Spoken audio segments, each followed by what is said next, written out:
Petite analyse rapide avec la simulation de la pyroconvection du grand incendie du 5 août dans l'Aude.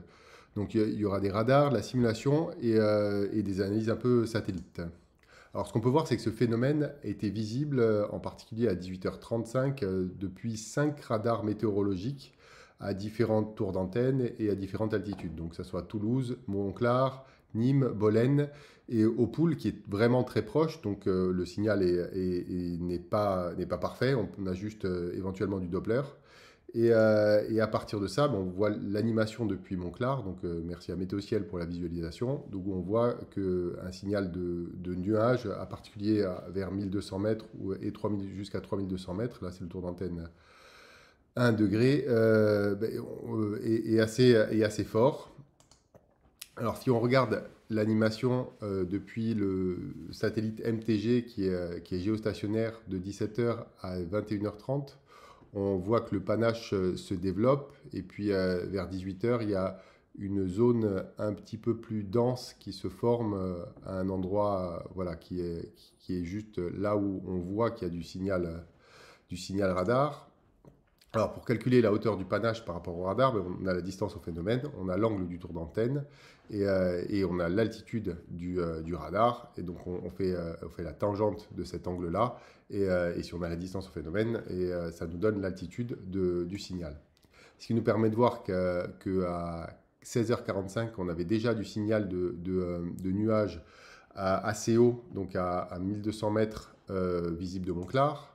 À entre 18h30 et 18h40, c'est là où il y a le maximum de convection. C'est un nuage qui est très dense et qui monte assez haut. Ça ne pourrait pas monter aussi haut s'il n'y avait pas de la convection faite au-dessus du feu. Donc un pyrocumulus. Donc ici on le voit jusqu'à 3200 mètres et il y a encore du signal jusqu'à 4700 mètres. Et qui est bref, c'est juste à 18h40. Donc ça veut dire qu'au moins à 18h40, il y a eu de la convection tellement profonde qu'elle est montée jusqu'à quasiment 5000 mètres d'altitude, donc un pyrocumulonimbus. Alors si on regarde ça au satellite MTG, là on a le produit du type de nuage, et ça c'est la vision du panache à cette heure-là, 18h40. À 18h40, c'est ce qu'on voit là au visible. Et là, si on superpose le radar avec le produit du type de nuage de MTG, ben on voit que c'est localisé juste à la sortie des aérosols en bleu. Alors, la convection intense, elle est de 18h30 à 18h40, mais il y en a encore tout le long jusqu'à encore 21h10, 21h20. De 21h30, on peut voir les panaches qui se promènent. Le lendemain, on le voit même du satellite MODIS, qui est un satellite héliosynchrone, donc qui est toujours à la même heure, mais qui fait qu'une seule bande du territoire, donc il ne passe qu'une fois par jour. Et là, on peut voir que le signal est assez colocalisé au passage du satellite, entre le radar ici et le nuage de convection blanc, qui est plus capable de voir MODIS que le satellite géostationnaire. Alors, le problème, c'est qu'ensuite, le lendemain, la convection est active encore de 14h à 15h, puis plus du tout. Mais le signal, il est assez perturbé par les avions qui sont en attaque et qui fabriquent des artefacts de partout sur le signal radar, en particulier sur les bas tours d'antenne, donc vers 1200 mètres. C'est là où on peut voir apparaître les signaux renvoyés par les avions qui ne sont pas des nuages, mais qui font qu'on ne peut pas vraiment filtrer. Alors, en termes de simulation, on a fait tourner ça avec ForFire MesoNH à 160 mètres de résolution, 5 mètres de résolution feu. Les conditions limites, c'était le Forecast 0Z du 5 août et 1 heure de calcul sur le supercalculateur Horse pour faire 12 heures de prévision. Alors, les prévisions, les résultats étaient disponibles à 19h le 5 août. On voit que la dynamique de propagation n'est pas aussi forte que dans la réalité. En particulier parce que je pense que l'heure de départ n'est pas vraiment la bonne. Mais par contre, la vitesse de propagation, on monte assez rapidement, vers 16 heures, jusqu'à 0,8 mètres par seconde, ça veut dire jusqu'à 3 km/h. Puis une baisse et puis une remontée vers les 18 heures de la vitesse de propagation. Elle est maximum vers 20 heures dans ces simulations-là. L'altitude du panache, du haut du panache, elle ne dépasse pas les 2000 mètres, alors qu'on a vu qu'on avait de la pyroconvection. Bon, ça, c'est des simulations prédictives, hein. Elles ont été lancées au moment du feu. Donc, ce n'est pas des réanalyses. Et donc, c'est ce qui était vraiment disponible pour le forecast.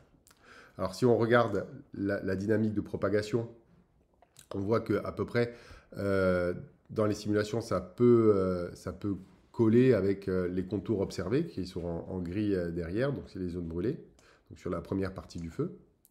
Et,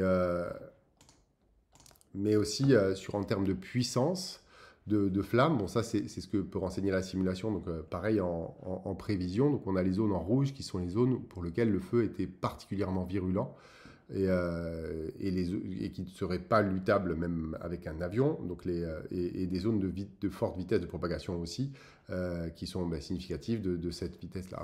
On a sur ce graphe-là, c'est l'accroissement de la surface au cours du temps. Donc on voit qu'on monte jusqu'à 2000 hectares de l'heure, mais le maximum, il est plutôt vers 20 heures dans ces simulations-là, et pas avant. Avant, on est autour de 500 hectares de l'heure, et à 18 heures, à 1000 hectares de l'heure.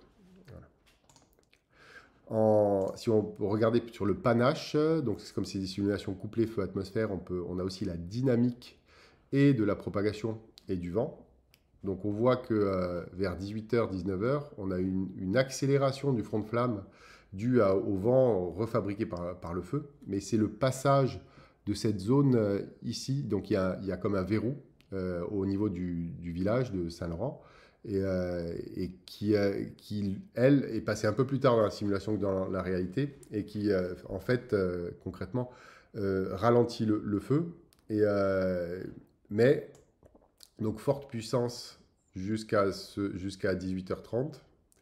Puis, nouvelle accélération très forte de 21h à 22h dans cette langue-là.